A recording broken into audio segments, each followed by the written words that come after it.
में जैसा आपको बताया गया था, सबसे पहला सेट ऑपरेशन में थोड़ा सा रिव्यू कर रहे हैं, union of set. Union of set, तो देखिए यूनियन ऑफ सेट का मतलब क्या होता था, हम लोग इसको ये समझे थे, it is combination of set.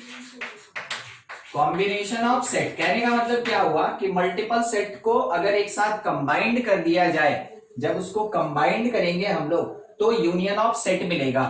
जैसे कि आपको क्या बताया गया था कि एक सेट अगर ए है जिसके अंदर एलिमेंट्स है 2, 5, 3, एक सेट दूसरा बी है जिसके अंदर एलिमेंट है 7, 9 और 11। तो बाय द वे अगर बोला गया कि ए यूनियन बी कैलकुलेट कीजिए तो आप कुछ इस तरीके से कैलकुलेट करते थे कि ए यूनियन बी एक सेट होगा जिसके अंदर ए का सारा एलिमेंट प्रेजेंट होगा 2, 5, 3 और बी का सारा एलिमेंट प्रेजेंट होगा समथिंग 7, 9, 11। अगर बाय द वे कोई एक सेट सी ऐसा आ जाए जिसके अंदर एलिमेंट है 7, 8 और 11, तो जब कभी भी हम लोग ऐसे किसी भी दो सेट का यूनियन करते हैं जिसमें कि कुछ पार्ट कॉमन हो, कुछ पार्ट कॉमन हो, तो जो कॉमन एलिमेंट होता है उसका हम लोग मल्टीपल टाइम रिपीटेशन नहीं करते, उस कॉमन एलिमेंट को हम लोग एक ही बार लिखते हैं। तो मान लीजिए जैसे कि अगर बी यूनियन सी किया गया तो ऐसे केस में 7, 9 और 11 तो आएगा ही, 7, 9, 11, और उसके साथ 7 और 11 का रिपीटेशन नहीं होगा बल्कि 8 एक बार आएगा। दूसरा हम लोग ये पढ़े थे इंटरसेक्शन, ठीक है, इंटरसेक्शन पिछले क्लास में, इंटरसेक्शन ऑफ सेट। तो इंटरसेक्शन ऑफ सेट का मतलब हम लोग ये सीखे थे, समझे थे, it is common, it is set of common element, set of common element, ठीक है, कॉमन एलिमेंट का ये सेट होता है। तो मान लेते हैं जैसे कि अगर दो सेट दिया है, एक सेट ए लिखा है 2, 4, 5, 9, एक सेट बी लिखा है ऑलरेडी गिवन है क्वेश्चन में 1, 2, 5, 7 ऐसा। तो जब कभी भी हम लोग ए और बी का इंटरसेक्शन निकालेंगे तो इंटरसेक्शन का नोटेशन कैसा हुआ करता था, उल्टा ही। तो जब हम लोग ए और बी का इंटरसेक्शन निकालेंगे तो इसमें कॉमन एलिमेंट्स लिखेंगे। तो ए और बी का कॉमन एलिमेंट्स कौन कौन है, 2 है, उसके साथ में 5, दो कॉमन एलिमेंट, तो यहां आंसर हो जाता है अपना 2, 5, ठीक है। तो ये दो चीज हम लोग सेट ऑपरेशन में पढ़े हुए थे। अब इन सेट ऑपरेशन के टर्म्स का ही यहां पे थोड़ा सा यूज है जिसको हम लोग देखेंगे टाइप्स में, ठीक है। तो डिफरेंट टाइप्स ऑफ सेट्स जो पढ़े थे, डिफरेंट टाइप्स ऑफ सेट, बस उसी में थोड़ा सा कंटिन्यू है, ठीक है। देखिए इसमें सबसे पहला चीज क्या आता है, हम लोग सबसेट पढ़े थे, अभी डील कर रहे हैं प्रॉपर सबसेट का, प्रॉपर सबसेट, ठीक है। तो सबसेट का क्या मीनिंग हम लोग पढ़े थे कि सबसेट वो सेट होता है जिसका सारा एलिमेंट किसी दूसरे सेट के अंदर प्रेजेंट हो। अगर एक सेट का सारा एलिमेंट किसी दूसरे सेट के अंदर प्रेजेंट होता है तो जो छोटा सेट होता है उसको हम लोग सबसेट कहते हैं। तो अब ये वर्ड जो लग गया प्रॉपर सबसेट, इसका क्या मीनिंग है, तो देखिएगा, समझिएगा, ठीक है। एक सेट ए हम खुद से कुछ अज्यूम कर रहे हैं, समथिंग 2, 4, 6। एक सेट बी यहां पे अज्यूम्ड है 1, 2, 3, 4, 5, 6। एक और सेट है अपने पास सी और इसमें क्या लिखा हुआ है कि 6, 4 और 2, ठीक है। 3 सेट आपके सामने अज्यूम्ड है। अब थोड़ा सा ऐसे देखिएगा, सेट ए और बी के बीच में क्या रिलेशन है, तो हम ये कह सकते हैं कि A is the subset of B, ठीक है। क्यों, क्योंकि ए का एलिमेंट 2 बी में प्रेजेंट है, ए का एलिमेंट 4 भी बी में प्रेजेंट है, ए का एलिमेंट 6 भी बी में प्रेजेंट है। तो ए का सारा एलिमेंट क्योंकि बी में प्रेजेंट है, इस कारण से ये कहा जा सकता है कि A is the subset of B, ठीक है। मगर आप ये देखिए कि इसी का उल्टा B is not subset of A, हम ये कह सकते हैं। बी का देखिए, बी का सारा एलिमेंट क्या ए में प्रेजेंट है, हमको ये चेक करना है, क्या 1 मेरे ए में प्रेजेंट है, तो नहीं प्रेजेंट है, ठीक है।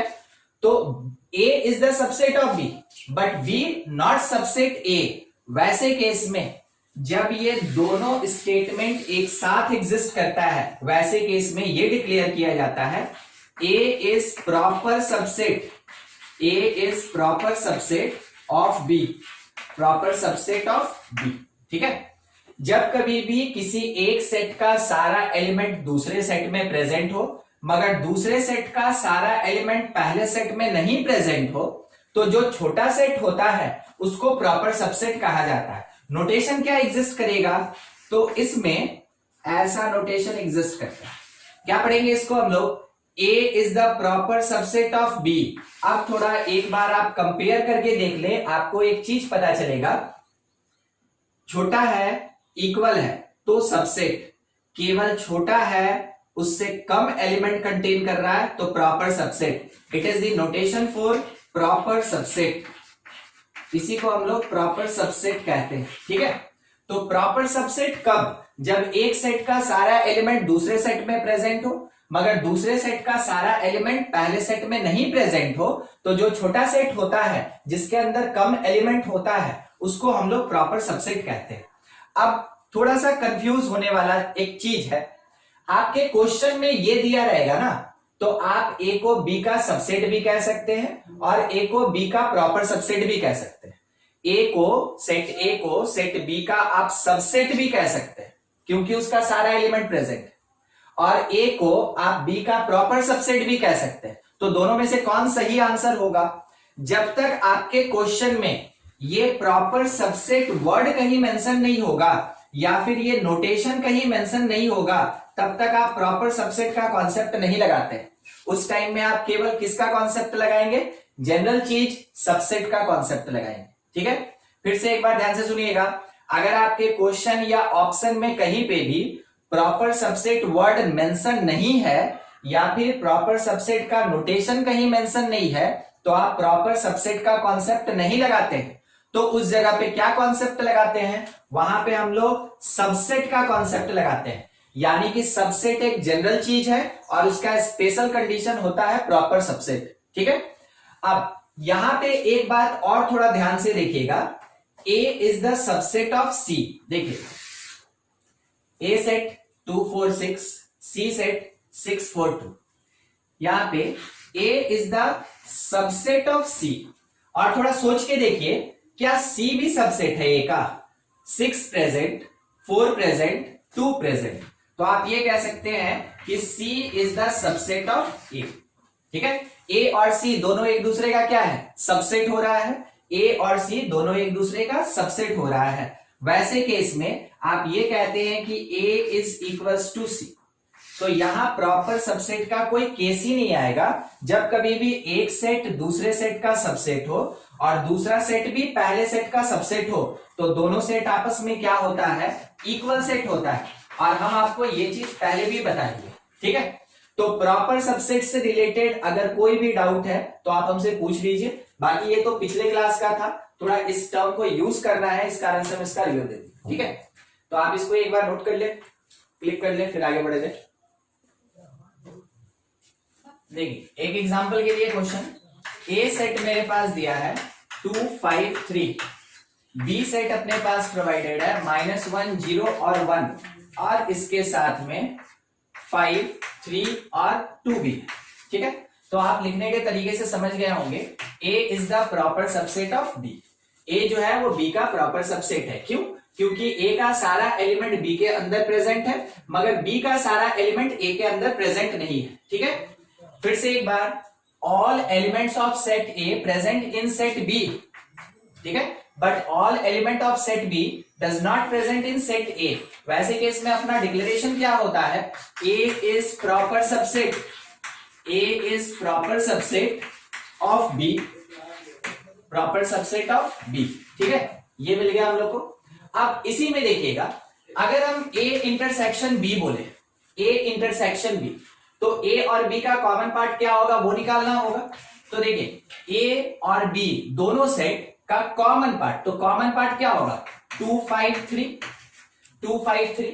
क्या हम इस 2 5 3 सेट के प्लेस पे हम A पुट कर सकते हैं, तो क्या लिखा जा सकता है कि A intersection B that is equals to smaller set A intersection B that is equals to smaller set A।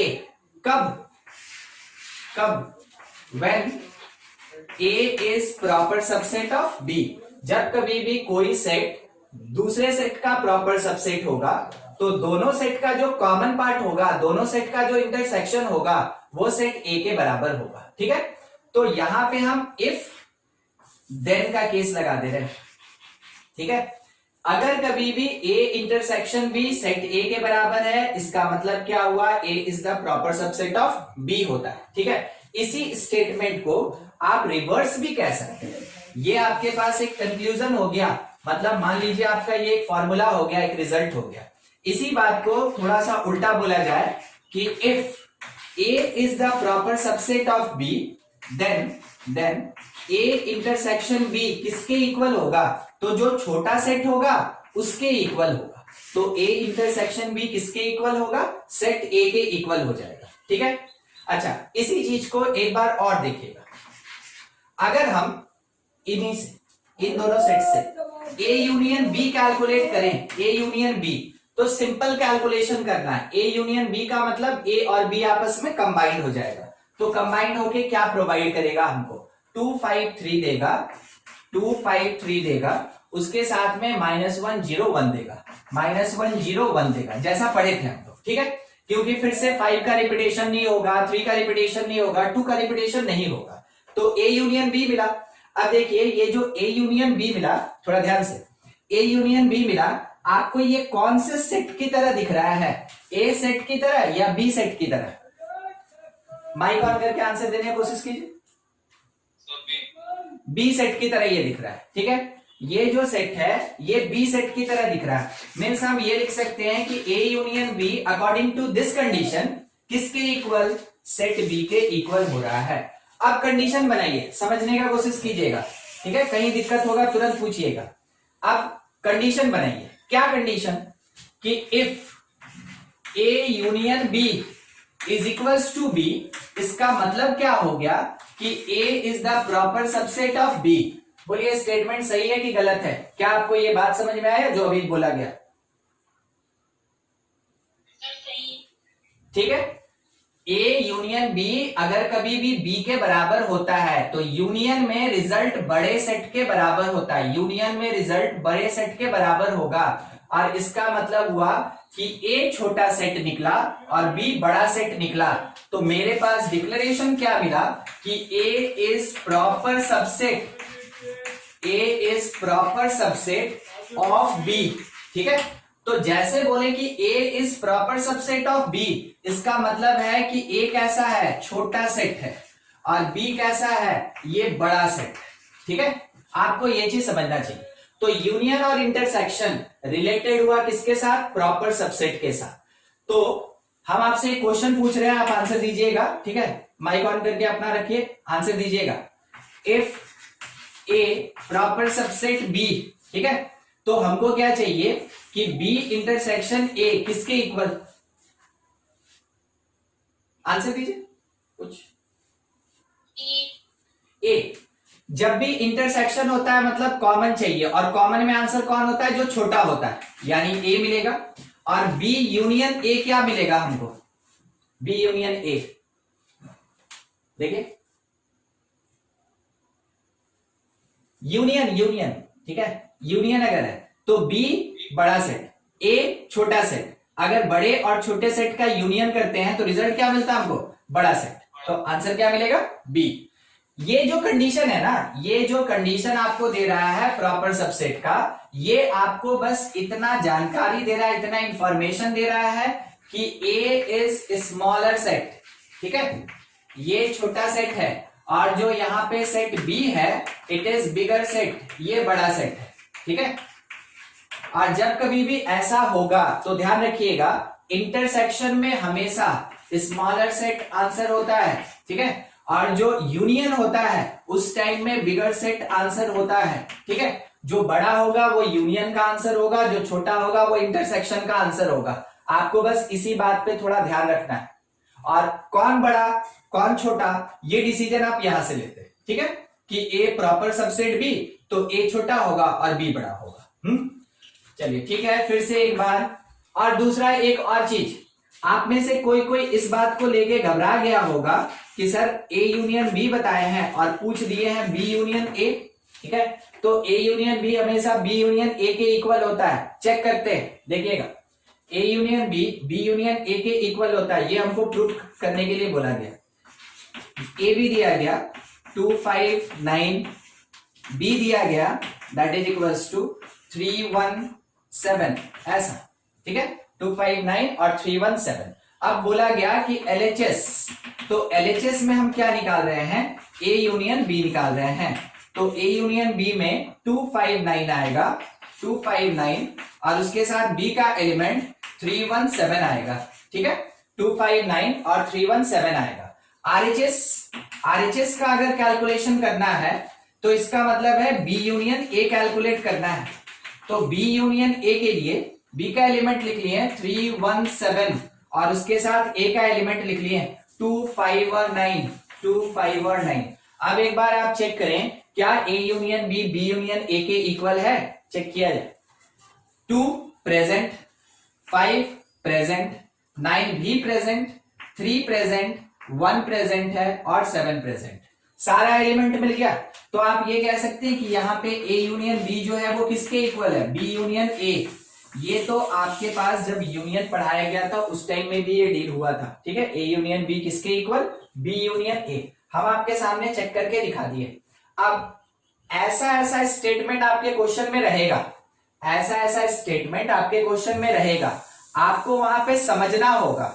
अब आपको ऐसे जो वैल्यूएशन दिया रहता है, किसी सेट के अंदर एलिमेंट दिया रहता है, उससे निकल के जो स्टेटमेंट बनता है, जो कंडीशन लिखा जाता है, उसके अकॉर्डिंग क्वेश्चन सॉल्व करने आना चाहिए। सेट का जो नेक्स्ट पार्ट हम लोग पढ़ेंगे वो इसी बेसिस पे चल रहा है कि नोटेशन के अकॉर्डिंग आप क्या समझते हैं कि कौन सेट छोटा कौन सेट बड़ा, और इंटरसेक्शन और यूनियन का क्या मीनिंग होता है। स्टेटमेंट में जब मीनिंग समझेंगे तो सेट का इसके आगे वाला जो पार्ट है वो समझने में आपको आसानी होगा।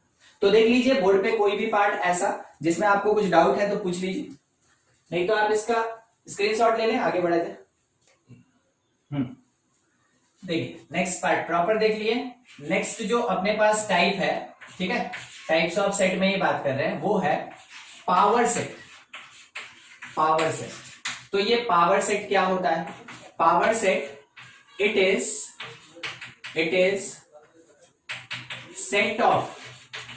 Set of all subsets. जितना भी सबसेट होता है उसका जो सेट होगा उसी को हम लोग पावर सेट कहते हैं, ठीक है। सबसेट का जो सेट होगा उसको पावर सेट कहा जाता है। तो हम लोग सबसे पहले इस बात पे थोड़ा ध्यान देते कि सबसेट, पिछले क्लास में हम आपको ये बताए थे, फिर से एक बार हमको रिपीट करना ही पड़ेगा। सेट ए मान लीजिए ए और बी दो एलिमेंट कंटेन कर रहा है, तो जब हम लोग इसके सबसेट का लिस्टिंग करेंगे, सबसेट ऑफ ए, वैसे केस में सबसे पहला चीज 5 आएगा नल, उसके साथ A single element, B single element और ए बी दो एलिमेंट। तो सबसेट क्या होता है, subset is the part of set. तो अगर मेरे सेट के अंदर दो एलिमेंट, तो मैक्सिमम हम 2 तक जा सकते हैं, मिनिमम कहां तक जा सकते हैं, मिनिमम हम 0 तक जा सकते हैं, एक भी एलिमेंट नहीं होगा, और उसी टाइम में उसको क्या बोलते हैं हम लोग, एम्प्टी सेट कहते हैं या फिर नल सेट कहते हैं। तो 5 is the subset of each and every set, याद रखिए। दूसरा, एक एलिमेंट का एक सेट बना, थर्ड एक एलिमेंट का एक सेट बना, और फोर्थ 2 एलिमेंट का सेट बना, ठीक है। तो ये सब का सब सबसेट है किसका, ए का। तो अगर हम लोग कभी पावर सेट लिखना चाहें, power set of A, set ए, तो हम लोग क्या करेंगे, कर्ली ब्रेस के अंदर इन सबसेट्स को प्रेजेंट करेंगे। तो कर्ली ब्रेस में एक 5, कर्ली ब्रेस में ए, फिर कर्ली ब्रेस में बी, और एक और ए बी, ये हो गया। तो अभी अभी मेरे पास टोटल सबसेट 4 मिला था, तो पावर सेट ऑफ ए जो है उसके अंदर 4 एलिमेंट हो गया, ठीक है। इस बात पे थोड़ा ध्यान रखिएगा, और इसको रिप्रेजेंट करते हैं पी ए से। इसका मतलब हुआ पावर सेट ऑफ ए, और पावर सेट कौन होता है, जो भी सबसेट कंटेन करने वाला सेट होता है, सारा का सारा सबसेट कंटेन करने वाला जो सेट होता है उसी को हम लोग पावर सेट कहते हैं। तो power set is the set of all subset of the set, ठीक है। सेट का जितना सबसेट होगा उसका अगर हम एक सेट बनाते हैं उसको पावर सेट कहते हैं। तो थोड़ा सा वर्ड बार बार रिपीट होता है, इस कारण से आप इस बात का ध्यान रखेंगे कि किसी भी सेट का पावर सेट निकालना है तो उस सेट का पहले सबसेट लिखेंगे, जितना भी सबसेट हो सकता है बना लिए, उन सारे सबसेट को एक कर्ली ब्रेस में क्लोज करेंगे, वही हमको पावर सेट देगा उस सेट का। ठीक है, देखिए एक और चीज थोड़ा सा इसी में समझिएगा।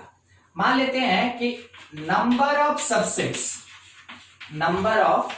सबसेट्स ऑफ सेट ए पूछा गया, सेट ए। तो हम लोग क्या सीखे थे कि नंबर ऑफ सबसेट निकालना है तो 2 to the power n, और ये n क्या बताता है, n बताता है कि नंबर ऑफ एलिमेंट कितना है सेट के अंदर।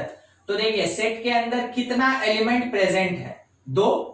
तो हम लोग यहां पे लिख सकते हैं कि नंबर ऑफ सबसेट कितना हो जाएगा, 4। ऑलरेडी यहां पे सबसेट बनाया हुआ है, 4 सबसेट बन गया। ठीक है, दूसरा इसी के बेसिस पे, ठीक है, नंबर ऑफ एलिमेंट्स, ध्यान दीजिएगा, number of elements in power set of A. ठीक है, पावर सेट ऑफ ए के अंदर कितना एलिमेंट है, तो देखिए 1 2 3 4 एलिमेंट है, तो हम ये लिखेंगे 4। मतलब देखिए ऊपर और नीचे वाला जो लाइन है वो दोनों एक ही बात बोल रहा है। ठीक है, मगर उसमें वर्ड अलग अलग यूज हो रहा है। सेट का सबसेट और पावर सेट का एलिमेंट, सेट ए का सबसेट और पावर सेट ऑफ ए का एलिमेंट, दोनों का क्वांटिटी हमेशा बराबर होता है। ठीक है, तो क्या डिक्लेरेशन दे सकते हैं हम लोग यहां से कि number of subsets of any set equal to number of elements in its power set, ठीक है, पावर सेट के अंदर उतना ही एलिमेंट होगा जितना कि सेट का सबसेट होता है। और ये कोई नया चीज नहीं है। ठीक है, आप अगर इस जगह पे देखें ना तो पहले ही लिखा है कि पावर सेट है क्या, ये सेट है सबसेट का, तो जितना सबसेट होगा पावर सेट के अंदर उतना ही ना सेट प्रेजेंट होगा, उतना ही एलिमेंट प्रेजेंट होगा।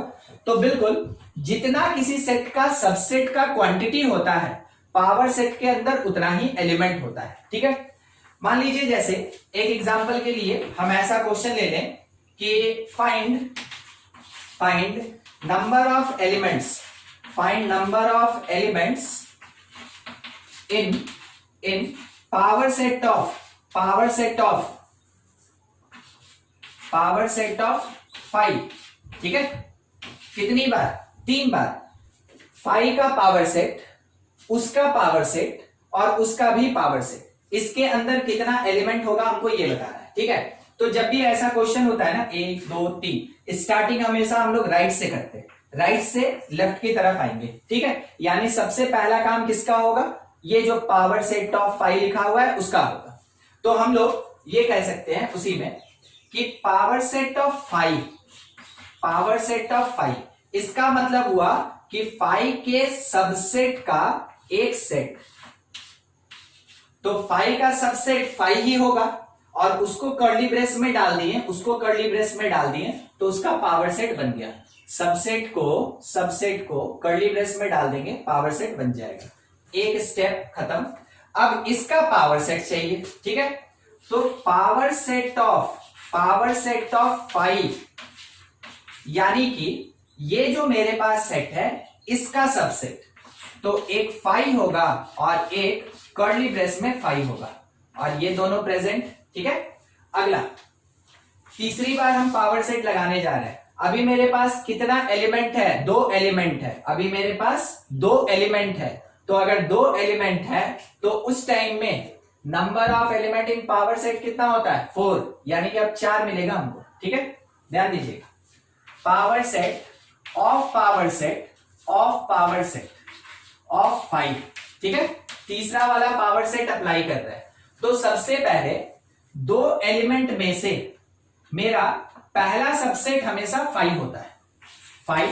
फिर उसके बाद ये सिंगल एलिमेंट कर्ली ब्रेस में होगा, कर्ली ब्रेस 5। फिर उसके बाद ये सिंगल एलिमेंट कर्ली ब्रेस में होगा, तो क्योंकि उसके पास कर्ली ब्रेस पहले से है और एक हम खुद से लगाए, उसके बाद दोनों एलिमेंट कर्ली ब्रेस में होगा, 5 और ये। देखिए टोटल 4 हो गया, और इन चारों को हम लोग क्या करेंगे कि एक कर्ली ब्रेस में क्लोज कर देंगे, तब जाके मिलेगा। ध्यान से, एक 5 है बिना कर्ली ब्रेस का, एक कर्ली ब्रेस का 5 है, दो कर्ली ब्रेस का 5 है, और एक कर्ली ब्रेस में 5 और कर्ली ब्रेस 5। ठीक है, तो टोटल मेरे पास कितना एलिमेंट मिला आपके पास है, काउंट कर सकते हैं आप, 4। तो हम ये कहेंगे कि number of elements in power set of 5, ठीक है, ये दैट इज इक्वल्स टू 4। ठीक है, तो क्या हमको ये जरूरी है कि ऐसा क्वेश्चन पूछा जाएगा तो जब तक हम कैलकुलेट नहीं करेंगे तब तक हम काउंट करके नहीं लिख सकते हैं? ये कोई जरूरी नहीं है। उसका एक दूसरा मेथड भी है, हम आपके सामने बस दिखा रहे थे कि लिखा कैसे जाए, क्योंकि क्वेश्चन में आपसे ये पूछा जा सकता है कि ये कौन से सेट के बराबर होगा। और जहां तक उम्मीद है, या तो आपको डीपीपी या आपके बुक में है ना, ये क्वेश्चन मिल भी सकता है, या तो 2 बार होगा नहीं तो 3 बार होगा। ठीक है, तो ये क्वेश्चन मिल भी सकता है आपके बुक में या डीपीपी में कहीं होगा। ठीक है, ऐसा क्वेश्चन इंपॉर्टेंट होता है, तो इसको समझना जरूरी है। अगर हमको एलिमेंट निकालना है, केवल एलिमेंट निकालना है, तो हम क्या करेंगे? सबसे पहला चीज, 5 के अंदर कितना एलिमेंट? 0। 5 के अंदर 0। ठीक है, number of element in power set of 5 that is equals to 2 to the power 0। ठीक है, पहला चीज। फिर ये कितने के बराबर? 1। फिर number of element in power set of 5 that is equals to 2 to the power 1। ठीक है, उसके बाद 2 बार पावर सेट हो गया, number of element in power set of 5। अगर ये निकालेंगे तो ये वैल्यू कितना दिया था? 2, तो 2 के पावर 2 यानी कितना आ गया? 4। क्या आपको सीक्वेंस समझ में आ रहा है कि अगर केवल नंबर ऑफ एलिमेंट पूछा जाए तो सॉल्व करने के लिए हम इस सीक्वेंस से पावर सेट कितनी भी बार लगा दिया जाए हम आंसर निकाल के दे सकते हैं। और बाय द वे, अगर आपसे पूरा पावर सेट ही पूछ दिया कि 2 बार या 3 बार अप्लाई किया गया तो क्या होगा, तो लिखने का तरीका यहां पे।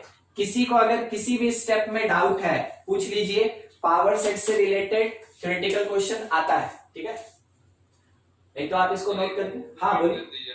कौन सा सर? वो एग्जांपल ये वाला? Yes sir. ठीक है, देखिए सबसे पहला चीज क्या है कि पावर सेट ऑफ 5 पूछा गया, तो 5 एक अकेला एलिमेंट है और उसी को हम कर्ली ब्रेस में क्लोज कर दिए, तो फर्स्ट पावर सेट ऑफ 5 मिल गया एक एलिमेंट के साथ। सबसे पहले आप आंसर दीजिए, ये आप समझे? क्लियर हुआ? अनिमेश आप पूछे थे? Yes sir. हाँ, ये क्लियर हुआ? Yes sir. चलिए ठीक है, अब देखिए इसी सेट के ऊपर फिर से पावर सेट लगा, इस सेट के ऊपर पावर सेट लगा, तो इसके अंदर एक एलिमेंट है, तो इसका सबसेट कितना होगा? 0 एलिमेंट 5 और एक एलिमेंट यही वाला सेट। ठीक है, यही वाला सेट।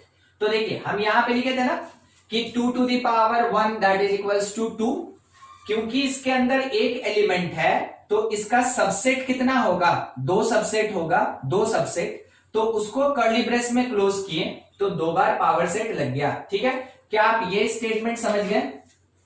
Yes sir. चलिए ठीक है, अब मेरे पास ये एक सेट है और इस सेट के अंदर कितना एलिमेंट है? 2 एलिमेंट है। ठीक है, 2 एलिमेंट है, बिल्कुल इसके जैसा 2 एलिमेंट है। ठीक है, बिल्कुल इसके जैसा 2 एलिमेंट।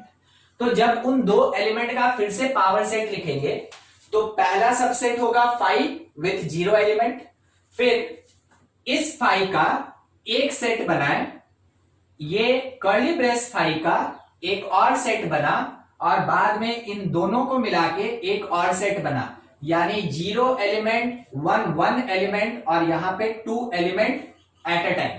तो यहां पे हमको 4 ऐसा एलिमेंट्स मिला और ये चारों क्या है? सबसेट है। ठीक है, चारों सबसेट है। तो 3 बार जब हम लोग पावर सेट अप्लाई किए तो उसके अंदर हमको 4 एलिमेंट दिखा। क्या आपको ये स्टेटमेंट अब क्लियर हो गया उसके बाद? Yes sir. ठीक है, हम लोग यहाँ number of element simple count करके निकाल लिए कि कितना होगा 1 2 3 और 4, ठीक है। कर्ली ब्रेस पे ध्यान रखिएगा बस, 1 2 3 4 ये मिल गया।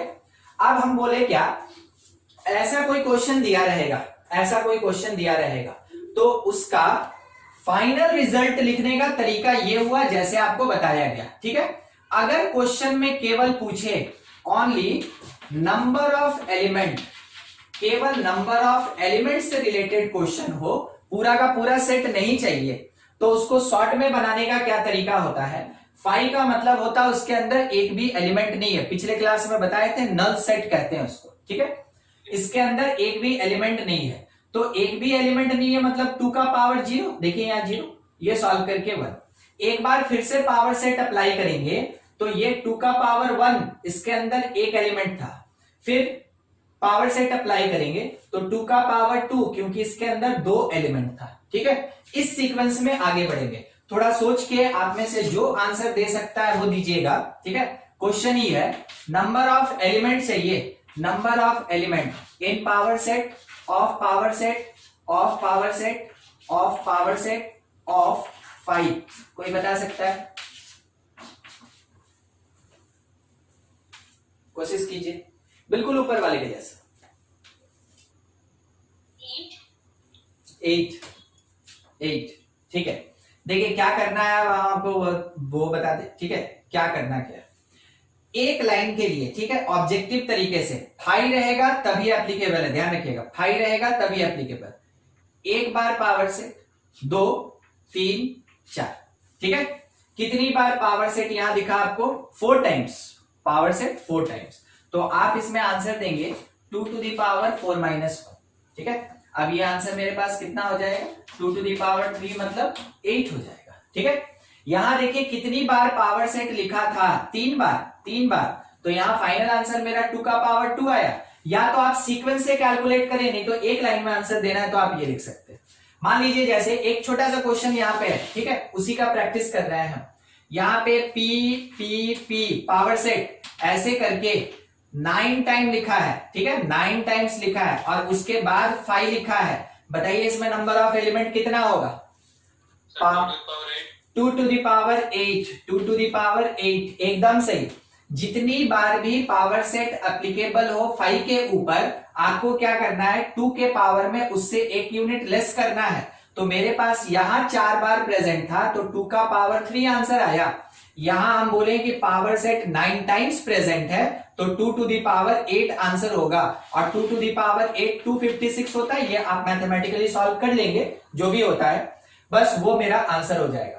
तो पावर सेट के अंदर कितना एलिमेंट होगा इसका कैलकुलेशन करने का तरीका आपको समझ में आ गया यहाँ पे, और लिखते कैसे हैं वो चीज समझ गए।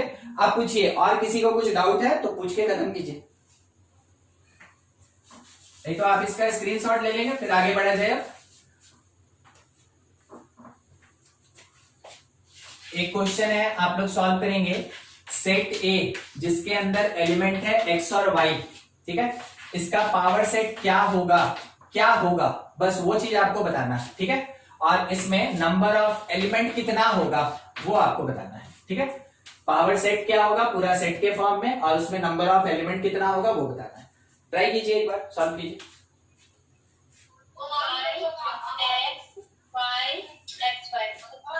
5 कर्ली ब्रेस x y और x y, और इसको एक कर्ली ब्रेस में क्लोज करेंगे क्योंकि सेट बना रहे हैं। यही आंसर था आपका, ठीक है। नंबर ऑफ एलिमेंट कितना आ गया 4। क्या सबका बना? किसी का अगर नहीं बना तो आप हमको बोलेंगे, ठीक है। क्यों नहीं समझ में आया तो हम फिर दूसरा एक और क्वेश्चन लेंगे अगर किसी को दिक्कत है। सर बन गया। चलिए ठीक है, बहुत बढ़िया, बन गया ना।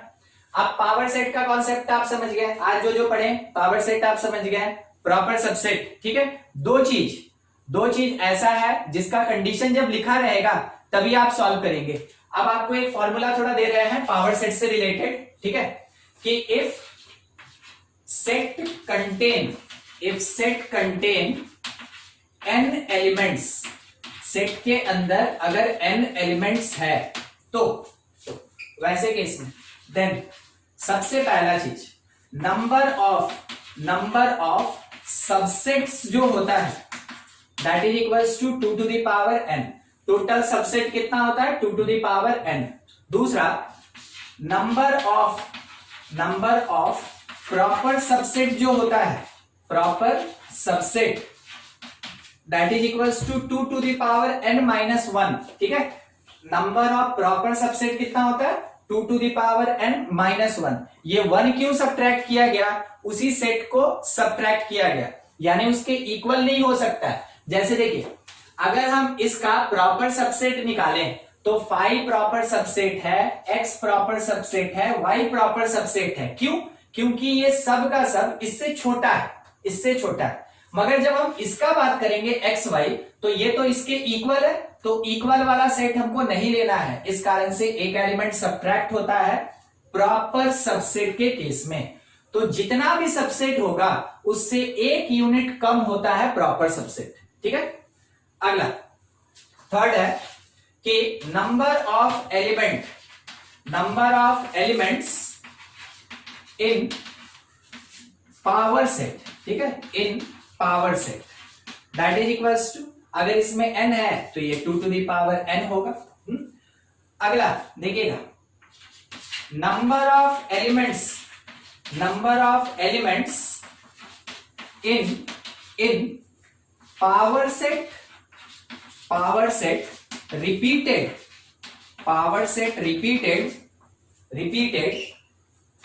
a times. कितने टाइम्स? a times. ठीक है, अगर power set a times repeat कर रहा है तो उसके अंदर नंबर ऑफ एलिमेंट्स क्या होगा। अभी आपको बताए थे हम कि अगर पावर सेट अपने पास 5 टाइम होता है तो 5 माइनस 1 जाएगा 2 का पावर। अगर n टाइम होता है तो n माइनस 1 होगा, जैसा आप आंसर दिए थे कि 9 टाइम हो रहा है तो उसमें से एक यूनिट घटा के आप 8 बोले थे। बस वैसे ही अगर ये a टाइम्स है तो वैसे केस में आप क्या लिखेंगे कि देख 2 टू दी पावर n, तो पावर सेट के अंदर एलिमेंट होगा ही। अब इसके पावर में a माइनस 1। ठीक है, 5 वाला केस नहीं है, ये 2 टू दी पावर n होगा ही। क्यों होगा? क्योंकि मेरे पास सबसेट कितना 2 टू दी पावर n है। मगर वो पावर सेट अगर a टाइम रिपीटेड है तो आप क्या लिखेंगे, इसके पावर में a माइनस 1। दूसरा जो अभी आप देखे थे उसको समझिएगा, इफ पावर सेट अप्लाइड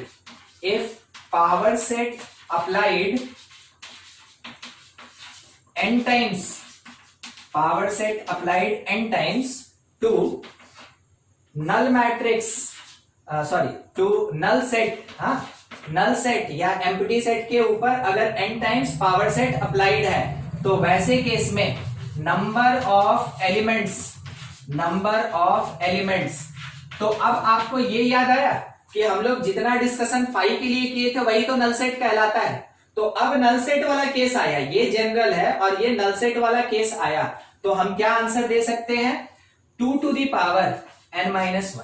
ठीक है, हम क्या आंसर दे सकते हैं 2 to the power n minus 1। जबकि ये पावर सेट कितनी बार रिपीटेड है, n टाइम्स रिपीटेड है, उस टाइम में अपने पास ये फॉर्मूला एग्जिस्ट करेगा।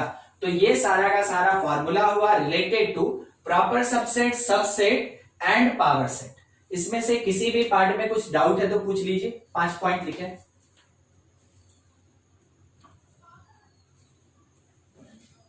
ठीक है, तो आप इसका क्लिक कर लेंगे फिर आगे बढ़ेंगे।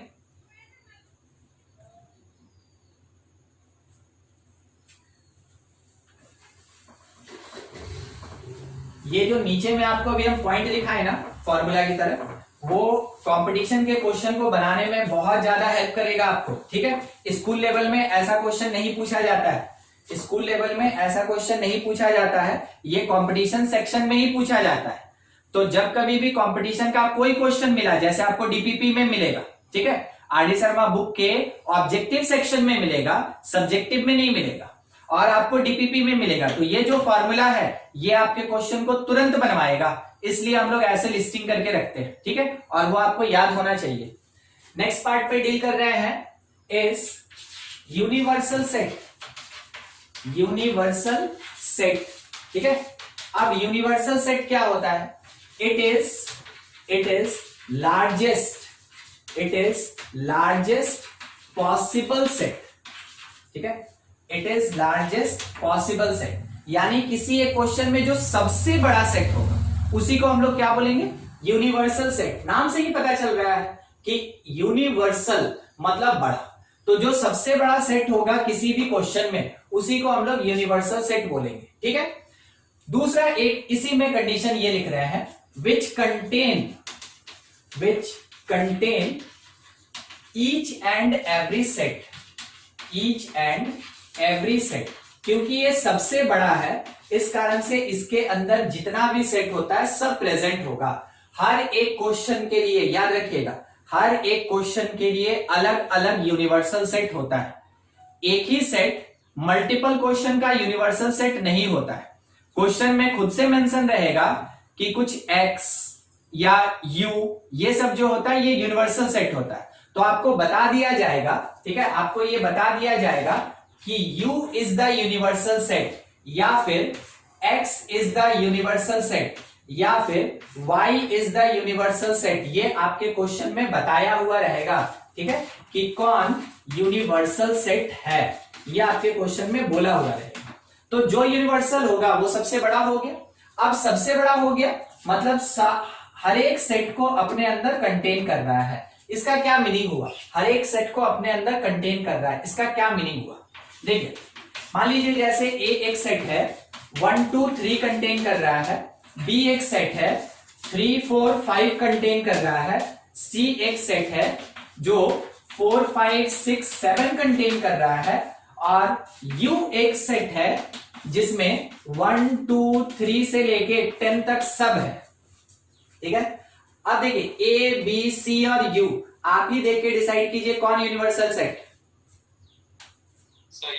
U आपके क्वेश्चन में ये बोला रहे तो बहुत बढ़िया, और नहीं तो आप देखें कि जितना भी सेट है वो सब किसके अंदर प्रेजेंट है, U के अंदर, तो U is the universal set, ठीक है। ज्यादातर क्वेश्चन में आपको ये बताया हुआ रहेगा कि कौन यूनिवर्सल सेट है।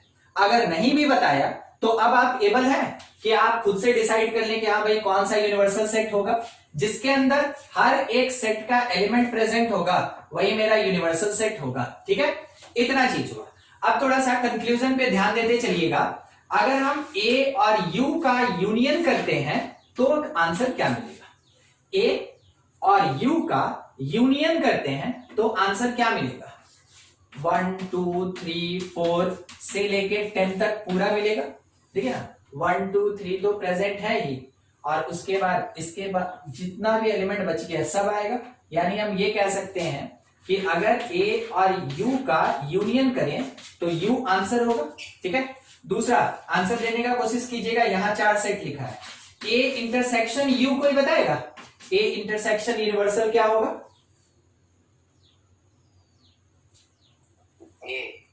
A होगा।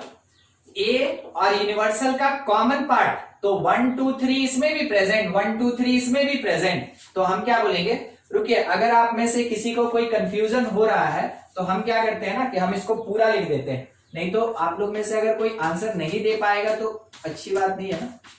8 9 10 इसका मतलब यही होता है, डॉट डॉट करके लिखा रहता है ना, मतलब ज्यादा एलिमेंट है तो उसको डॉट डॉट करके लिखा रहता है। अब देखिए A और U का इंटरसेक्शन 1 2 3 A में, 1 2 3 U में, तो आंसर क्या आएगा, यहाँ पे A आएगा 1 2 3। अच्छा तीसरा देख के बताइएगा, C यूनियन यूनिवर्सल क्या होगा, C यूनियन यूनिवर्सल, यूनिवर्सल, बहुत बढ़िया। और C इंटरसेक्शन यूनिवर्सल क्या होगा, C होगा, ठीक है। मतलब आपको ये बात समझ में आ गया कि यूनिवर्सल तो सबसे बड़ा है, तो यूनियन करने में बड़ा वाला आंसर होता है और इंटरसेक्शन करने में छोटा वाला आंसर होता है, ठीक है। यूनियन करने में बड़ा वाला आंसर होता है और इंटरसेक्शन करने में छोटा वाला सेट आंसर होता है। तो हम लोग को कुछ इस तरीके से एक लॉ के अकॉर्डिंग चलना पड़ेगा, और वो लॉज जब हम लोग पढ़ेंगे, ठीक है, उसका एक नाम होता है, उस समय हम लोग इसी रिजल्ट को देखेंगे।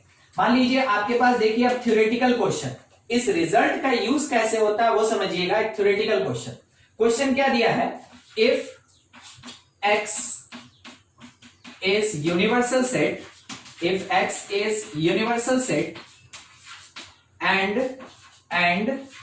a proper subset b, ठीक है, a proper subset b, अब आपसे ये पहला सवाल पूछा गया कि बताओ ए यूनियन बी कितना, दूसरा सवाल ये पूछा गया ए इंटरसेक्शन बी कितना, और तीसरा सवाल आपसे ये पूछा जा रहा है कि ए यूनियन एक्स कितना, और फोर्थ जगह है ये तो फोर्थ ले लें, पूछा गया कि B intersection A intersection X कितना। ठीक है, क्वेश्चन बड़ा करने वाला तो वो कितना भी बड़ा कर सकता है, आपको सब चीज के लिए तैयार रहना चाहिए कि हाँ क्या होगा। आप में से जो आंसर दे सकता है देते चलिए। ए यूनियन बी, बी हो गया एकदम सही, क्योंकि बी बड़ा सेट है, A is the proper set of B, तो बी बड़ा सेट है और यूनियन में बड़ा सेट आंसर होता है। फिर ए होगा क्योंकि इंटरसेक्शन का बात है, तो जो कॉमन एलिमेंट होगा, जो छोटा सेट होगा, A is the proper set of B, यानी ए छोटा सेट है, वो आंसर आएगा। ए यूनियन एक्स, एक्स बता दिया कि यूनिवर्सल सेट है, तो ऑब्वियस सी बात है इससे बड़ा तो अब कोई हो ही नहीं सकता है, तो यूनियन में एक्स ही आंसर आएगा। फोर्थ, ठीक है, चेक करते हैं बी ए और एक्स का कॉमन पार्ट। ठीक है, बी ए और एक्स का कॉमन पार्ट। अब क्या है, एक्स सबसे बड़ा, उससे छोटा कौन बी, और उससे छोटा कौन ए, तो जो सबसे छोटा होगा वही ना कॉमन पार्ट देगा हम लोग को, जो सबसे छोटा होगा वही कॉमन पार्ट देगा, तो यहां आंसर क्या आएगा, ये आंसर आएगा। ठीक है, ए सबसे छोटा सेट है, इस कारण से ए ही आंसर होगा। देखिए यहां पे हम आपको बता रहे हैं, थोड़ा सा उस बात को समझा रहे हैं, लास्ट वाला। ठीक है, लास्ट वाला, ये मेरे पास एक्स सेट है बड़ा सा, इसके अंदर रहेगा इससे छोटा सेट बी, और इसके अंदर रहेगा इससे छोटा सेट ए। ठीक है, तो अब देखिए अगर हम बोलेंगे कि ए प्रेजेंट है बी में और एक्स में, तो सही है कि गलत है? ए प्रेजेंट है बी में भी और एक्स में भी, तो सही है कि गलत है? सही है। ठीक है, यानी A is common for B and X, तो इंटरसेक्शन का मतलब वही होता है ना, कॉमन पार्ट, तो A is common with B and X, इस कारण से इंटरसेक्शन में आंसर क्या होगा, ए आंसर हो जाएगा। चलिए बोर्ड पे जितना भी पार्ट है इसमें कुछ डाउट है तो पूछ ले, नहीं तो आप इसका एक स्क्रीनशॉट ले ले, फिर आगे बढ़ा जाए। देखिए इसी सेट में एक क्वेश्चन ऐसा है, सेट से related he, A is the subset of 5। ठीक है, A is the subset of 5, तो इसका मतलब ये हुआ ए इज इक्वल्स टू 5। ठीक है, बताना है ट्रू की फॉल्स, ये बताना है ट्रू की फॉल्स, तो समझे? हाँ, कोई आंसर दे रहे थे? देखिए ए सबसेट है 5 का, 5 का मतलब क्या होता है, ऐसा सेट जिसके अंदर एक भी एलिमेंट नहीं होगा। अब उससे छोटा और कुछ हो सकता है? अगर किसी एक सेट के अंदर एक भी एलिमेंट नहीं है, क्या उससे छोटा कोई हो सकता है? 0 से छोटा कोई पॉजिटिव हो सकता है? नहीं। ठीक है, नहीं हो सकता। तो ए अगर कह रहा है कि सबसेट है 5 का, ए अगर सबसेट है 5 का, तो इसके अंदर अगर 0 एलिमेंट मीन्स नो एलिमेंट, तो इसके अंदर भी क्या होगा तब? इससे कम तो कुछ हो ही नहीं सकता है, तो इसके अंदर भी 0 एलिमेंट। और अगर दोनों के अंदर 0 एलिमेंट है, तो ए जो है 0 एलिमेंट कंटेन करने वाला एक सेट, मतलब ये किसके इक्वल होगा? 5 के इक्वल हो जाएगा। तो जब कभी भी कोई सेट ये डिक्लेयर किया जाएगा कि सबसेट है 5 का, इसका मतलब वो सेट खुद से कौन है? 5 है, तो ये स्टेटमेंट क्या होगा? ट्रू हो जाएगा, ये स्टेटमेंट ट्रू हो जाएगा। अभी देखिए कुछ रिजल्ट्स और है, थोड़ा इस बात पे ध्यान देते चलिएगा। सबसे पहला चीज, ठीक है, हर एक सेट अपने आप का सबसेट होता है। ठीक है, दूसरा एक चीज, अगर एक सेट का यूनियन उसी सेट के साथ निकालें तो वही सेट आंसर होता है। तीसरा एक और कंडीशन, सेट का अपने आप के साथ इंटरसेक्शन निकालें वही सेट आंसर होगा। फोर्थ, अगर किसी सेट का इंटरसेक्शन 5 के साथ निकालें तो 5 आंसर होगा। Common between the set and no element vacant empty set, तो एम्प्टी सेट आंसर होगा, क्योंकि उसमें कुछ कॉमन नहीं, कुछ भी कॉमन नहीं है, तो 5। ठीक है, फिफ्थ, ए का अगर यूनियन 5 के साथ निकालें तो बड़ा सेट आंसर होगा, यानी आंसर क्या हो जाएगा? ए। सिक्स्थ कंडीशन ये है कि अगर किसी सेट का यूनिवर्सल सेट के साथ यूनियन निकालें तो यूनिवर्सल सेट आंसर होता है। सेवेंथ, अगर किसी सेट का इंटरसेक्शन हम यूनिवर्सल सेट के साथ निकालें तो वही सेट आंसर होता है, क्योंकि वो सेट छोटा होता है। ठीक है, ये हो गया अपने पास सेवेंथ रिजल्ट। अब इतना सारा पॉइंट्स जो है आपके पास, ये किसी किसी क्वेश्चन को, जैसे ये थ्योरेटिकल क्वेश्चन था ना, वैसे थ्योरेटिकल क्वेश्चन को बनाने में हेल्प करेगा। तो आप इसको रखेंगे एक जगह, फॉर्मूला की तरह हो गया, रिजल्ट की तरह हो गया, याद रखना है आपको। ठीक है, ऐसा ऐसा कंडीशन और आएगा, क्योंकि अभी तक हम लोग लॉज ऑफ सेट स्टार्ट नहीं किए हैं, तो अभी बाकी है, ऐसा ऐसा कंडीशन और आएगा। देखिए नेक्स्ट हम डील कर रहे हैं डिफरेंस ऑफ सेट।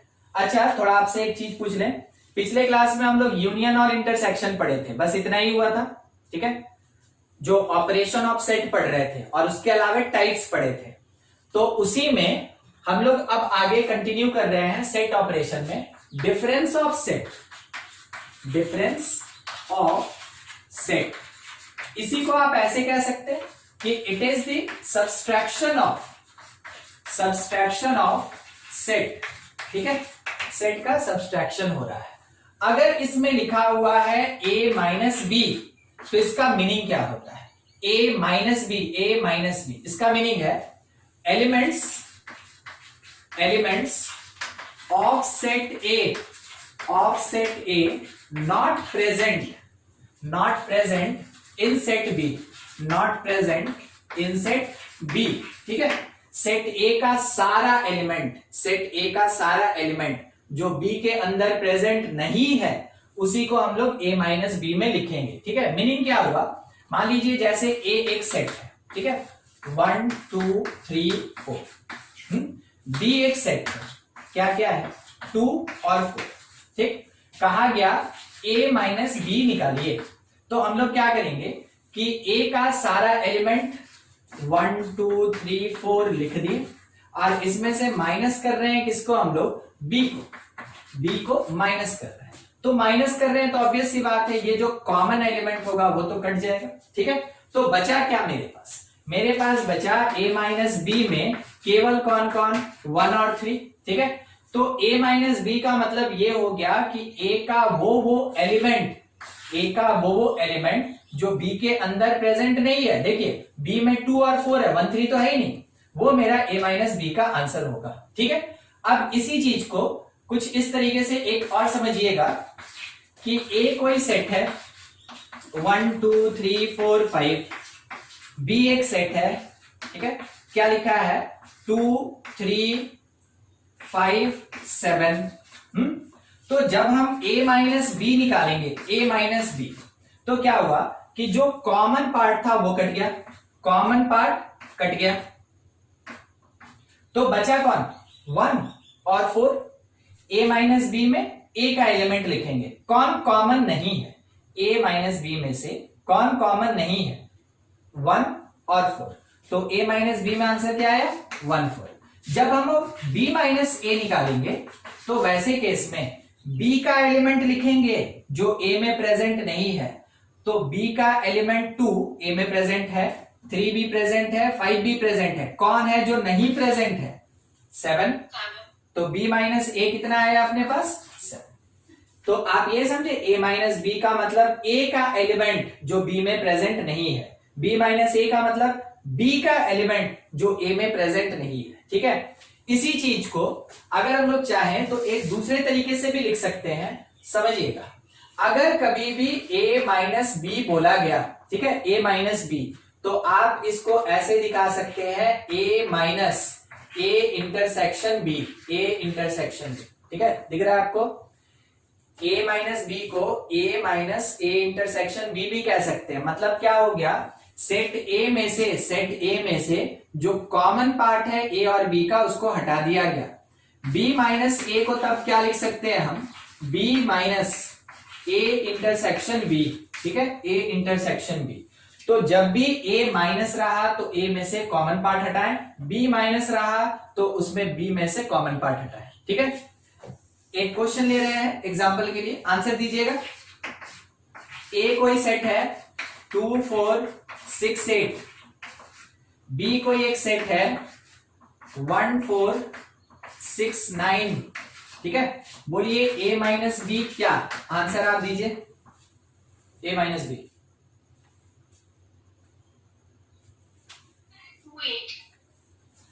28। देखिए a का जो अनकॉमन एलिमेंट है, तो कॉमन कौन है, कॉमन को आप सबसे पहले मार्क कर ले। 4 दोनों में कॉमन है, 6 दोनों में कॉमन है। ठीक है, तो हम लोग ये कह सकते हैं कि a माइनस बी में से a में जो छूट गया वो आंसर हो जाएगा। और b माइनस a कितना होगा वो भी बता दीजिए, b माइनस a बोलिए बोलिए। 1 और 9 बोलेगा, 1 और 9।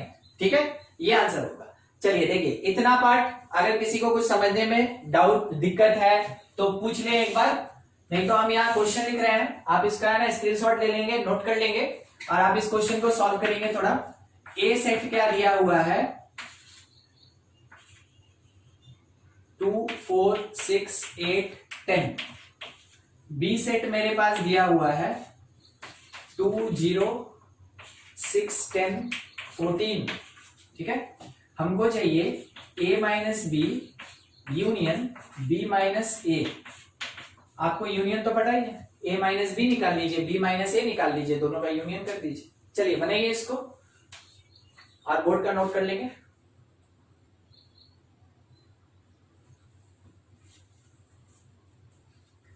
करना क्या होता है ना कि सबसे पहले तो कॉमन को आप हटा दीजिए, सबसे पहला पार्ट कॉमन को हटा दीजिए। अब a माइनस बी का मतलब क्या हो गया कि जो a में बच गया तो कौन बचा, 4 और 8, 4 और 8। b माइनस ए का मतलब वो होता है कि जो b में अनकॉमन बच गया, तो 0 और 14। ये हम आपसे ये पूछे थे कि a minus B union b minus A क्या होगा, तो आपको बस इन दोनों का यूनियन करना था। तो ये होगा 4 8 0 और 14, बस इतना अपना आंसर हो जाएगा। ठीक है, ऐसे ही बना आंसर 28014 लिखा हुआ है ब्रैकेट वाला। ओ अच्छा अच्छा, तो आप चेक किए, हाँ ये 4 होगा, 4 होगा, 2 तो हट जाएगा ना। हाँ ठीक, यस सर 4 होगा। ठीक ठीक 4। चलिए यही आंसर आया था। हाँ हो सकता है थोड़ा मिस्टेक हो गया। Yes sir. चलिए ठीक है, बहुत। देखिए अभी आपके सामने जो हम एक नोटेशन दिए थे ना, सॉरी जो ऑपरेटर दिए थे कैलकुलेशन के लिए, a minus B union b minus A, ये ऐसा दो ऑपरेटर के साथ अभी क्वेश्चन दिए थे। इसी चीज को a ट्राइंगल b से रिप्रेजेंट करते हैं। ठीक है, a ट्राइंगल b। तो ये ट्राइंगल जो होता है इसका नाम क्या होता है, इसको बोला जाता है सिमेट्रिक डिफरेंस। ठीक है, इसको बोलते हैं हम लोग सिमेट्रिक डिफरेंस, ये सिमेट्रिक डिफरेंस कहलाता है। तो ये जो ट्राइंगल होता है ना, ये सिमेट्रिक डिफरेंस कहलाता है। और सिमेट्रिक डिफरेंस को सॉल्व करने के लिए a minus B union b minus A करना होगा। यानी कि अगर ये लिखा है कि b सिमेट्रिक डिफरेंस c, तो हम क्या लिखेंगे, b माइनस c और यूनियन c माइनस ए। ठीक है, b minus c union c minus A. अगर ये लिखा है कि a सिमेट्रिक डिफरेंस d, तो हम क्या लिखेंगे, a minus B union d minus A. ठीक है, तो जो पहले होता है उसमें से दूसरे वाले को सब्ट्रैक्ट करना है, यूनियन दूसरे में से पहले को सब्ट्रैक्ट करना है। अगर हम आगे पीछे कर दें तो क्या कोई फर्क पड़ता है, कोई फर्क नहीं पड़ता है। अगर हम इसको पहले लिखें और इसको बाद में लिखें कोई फर्क नहीं पड़ता है, क्योंकि हम आपको ये पहले ही दिखाए थे कि a यूनियन b जो होता है वो b यूनियन a के इक्वल होता है। तो अगर आप प्लेसेस आगे पीछे करते हैं तो वैसे केस में यूनियन के कारण कोई इफेक्ट नहीं पड़ता है। तो कहने का मतलब ये हो गया ना, तब तो हम ये बोलेंगे कि ये पूरा part equal to d minus A union a minus D होगा। तो इसका मीनिंग ये हो गया कि d सिमेट्रिक डिफरेंस a होगा। ठीक है, अब आपको कहां ध्यान देना है, रिजल्ट हम आपको कहां लेके जा रहे थे उस जगह पे देखिए, a सिमेट्रिक डिफरेंस d है तो वो इक्वल होता है d सिमेट्रिक डिफरेंस a के। ठीक है, इसको आप पॉइंट की तरह याद रखेंगे, a symmetric difference d equal to d symmetric difference a। तो कहने का मतलब क्या हो गया, a माइनस बी क्या b माइनस ए के इक्वल होता है, बोलिए तो सोच के, ये दोनों इक्वल होता है कि नहीं होता है? कुछ भी कोशिश कीजिए ना, क्या होगा, सही गलत, बस और तो कुछ नहीं। नहीं होगा, एकदम ठीक, नहीं होगा। ठीक है, इसलिए नहीं होगा क्योंकि a माइनस बी में a का एलिमेंट होता है और b माइनस ए में b का एलिमेंट होता है, वो कभी बराबर नहीं होगा। अगर बराबर हो गया तो काहे का b और काहे का a, तब तो दोनों बराबर ही होते। ठीक है, इसलिए a माइनस बी कभी भी इक्वल नहीं होता है b माइनस ए के। अगर कोई ये बात बोल दे, सुनिएगा, कोई आपसे ये बात बोल दे, if a minus B equals to B minus A, अगर बोल दिया कि हाँ है, तो आप क्या कहिएगा, आपका आंसर क्या होगा? तो आप क्या बोलेगा? ऐसे केस में आप ये बोलेंगे ना, therefore a is equals to B. ऐसे केस में आपका आंसर क्या होगा? a जो है वो b के इक्वल होता है। अगर कभी क्वेश्चन में बोल ही दिया कि a माइनस बी जो है वो b माइनस ए के इक्वल है, तो आप कंक्लूजन या आंसर में क्या कह सकते हैं कि तब तो इसका मतलब है कि सेट A जो है वो सेट B के इक्वल होगा। ठीक है, देखिएगा, मान लीजिए अगर सेट A मेरे पास लिखा है A, B और C, और सेट B लिखा है B, A और C। ठीक है, तो हम क्या लेके चले, A is equals to B, true है, ट्रू है। ठीक है, हम निकालने का कोशिश किए a माइनस बी, ए में से b को सब्ट्रैक्ट किए, सब कट गया, कुछ नहीं बचा, तो 5 बचा। ठीक है, क्या लिखेंगे? 5, एक भी एलिमेंट नहीं। b minus A, b minus A, तो b में से a को हटाए, सारा कॉमन पार्ट हट गया, बच गया मेरे पास 5। अब हम कह सकते हैं कि हाँ, ये कहना सही था कि a minus B is equals to b minus A. कौन से कंडीशन के साथ? when a is equals to b होगा तब। ठीक है, समझे? इन जनरल ऐसा नहीं होता है। ठीक है, इन जनरल ऐसा नहीं होता है कि a minus B B minus A के इक्वल हो जाए। ठीक है, मगर क्वेश्चन में बोल ही दिया कि ये बराबर है, तो कंक्लूजन क्या मिलेगा? इसका मतलब दोनों सेट आपस में इक्वल है। ठीक है, दोनों सेट आपस में इक्वल है। चलिए ठीक है, इसके साथ एक क्वेश्चन और ले रहे हैं, आप खुद से ट्राई करेंगे। सेट ए, थोड़ा अब हम जा रहे हैं सेट बिल्डर फॉर्म पे। ठीक है, अभी तक रोस्टर डिस्कस कर रहे थे, सेट बिल्डर फॉर्म। ए जो है x such that x is equals to 2n plus 1, 2n plus 1 और n belongs to natural number. Set B, ठीक है, सेट बी में भी x such that x is equals to 2n minus 1, जबकि n belongs to natural number. कहा ये गया कि पहला क्वेश्चन a माइनस बी बताओ क्या होगा, दूसरा क्वेश्चन b माइनस ए क्या होगा, और तीसरा क्वेश्चन अपने पास है कि a सिमेट्रिक डिफरेंस b क्या होगा। ठीक है, आप ट्राई कर सकते हैं। बिल्कुल, आप ये समझे कि जब भी ऐसे लिखा रहता है तो नेचुरल नंबर स्टार्ट कहां से होगा? 1 से।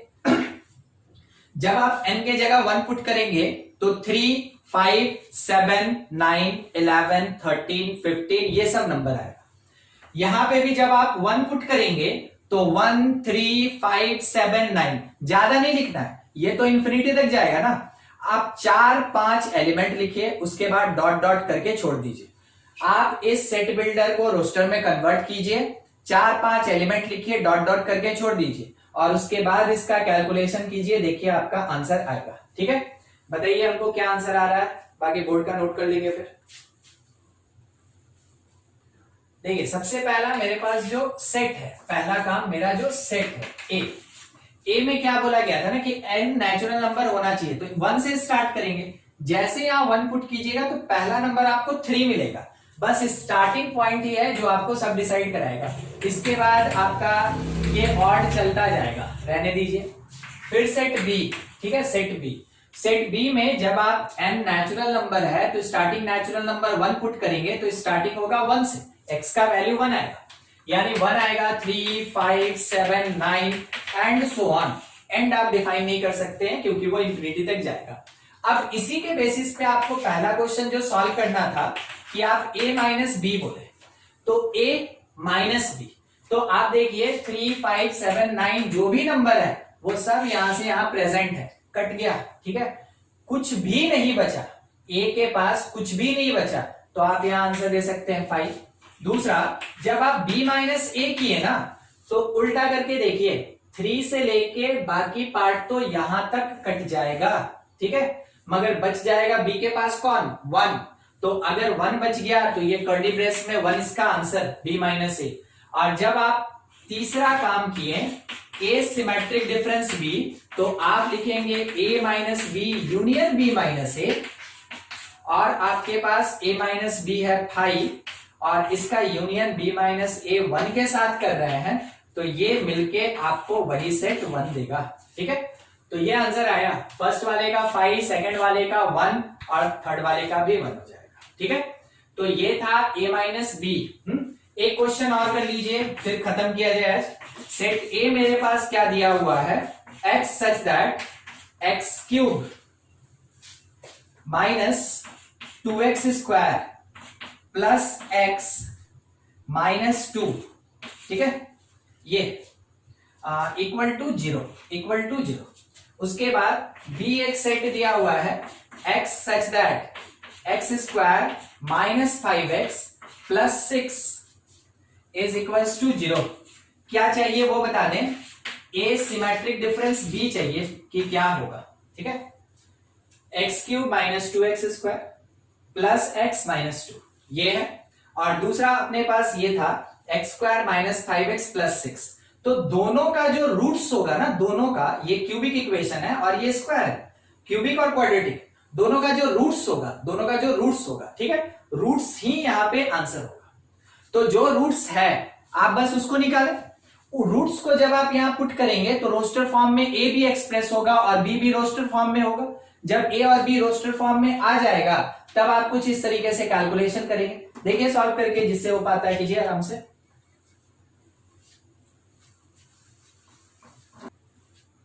क्यूबिक को थोड़ा हम सॉल्व कर दें, क्योंकि आप में से किसी को थोड़ा दिक्कत हो जाएगा, हीट एंड ट्रायल आप चेक करने लगेंगे। देखिए आप इक्वेशन से रिलेटेड इस बात को थोड़ा ध्यान रखिएगा, ठीक है। यहाँ पे पावर 3 पावर 2 डिफरेंस कितने का, 1 यूनिट, पावर 1 और यहाँ पे पावर 0 डिफरेंस कितने का, 1 यूनिट। यहाँ कोफिशिएंट 1 माइनस 2, यहाँ कोफिशिएंट 1 माइनस 2, यानी आपको कोई हीट एंड ट्रायल लगाने का जरूरत नहीं है, ठीक है, ध्यान रखिए। ऐसे क्वेश्चन फुल सेट ए हम सॉल्व कर रहे हैं, ये क्यूबिक हम कर दे रहे हैं, इसके आगे फिर आप करेंगे x माइनस 2 इक्वल टू 0। जब भी आपको जो सीक्वेंस दिखा है वैसा रहे ना, फर्स्ट 2 में से एक्स स्क्वायर कॉमन ले लीजिए, जो कॉमन आ रहा है कॉमन ले लीजिए, बचा क्या, x माइनस 2।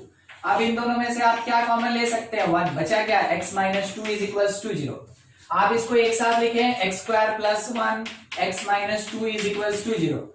ये नंबर कभी भी 0 नहीं हो सकता है, ठीक है, ये नंबर कभी भी 0 नहीं हो सकता है, this should not equal to 0, ये कभी 0 नहीं हो सकता है, क्यों, इट इज पॉजिटिव, ये पॉजिटिव नंबर है। देखिए x के जगह आप कुछ भी पुट करेंगे, एक्स स्क्वायर पॉजिटिव होगा और एक्स स्क्वायर पॉजिटिव हुआ, उसमें आप 1 ऐड करेंगे तो कम से कम वैल्यू आपको 1 मिलेगा, तो जो भी होगा सब पॉजिटिव, तो ये 0 तो हो ही नहीं सकता है। तो कौन 0 होगा, ये 0 होगा, x माइनस 2 इक्वल टू 0। तो x का कितना वैल्यू मिला, एक वैल्यू मिला, x का कितना क्वांटिटी में वैल्यू मिला, एक, और वो वैल्यू कौन है, 2। तो आप सेट ए को ऐसे लिखेंगे, it only contain 2, set A के अंदर एक ही एलिमेंट है। ये जो इतना बड़ा सा कहानी आपके सामने है ना, इसका बस रोस्टर फॉर्म ये होगा, 2 होगा।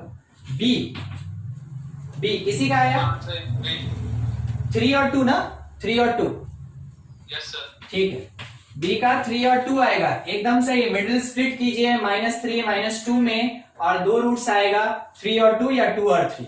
अब ए और बी आपके पास रोस्टर फॉर्म में निकालने क्या बोले थे, A symmetric B, A symmetric difference B. इसका मतलब क्या हुआ कि A minus B union B minus A. तो ए माइनस बी बोल के कौन सा सेट मिला, ए माइनस बी बोल के कोई सेट नहीं, कुछ नहीं मिला, मतलब 5 मिला। और यूनियन बी माइनस ए कौन सा एलिमेंट होगा, 3।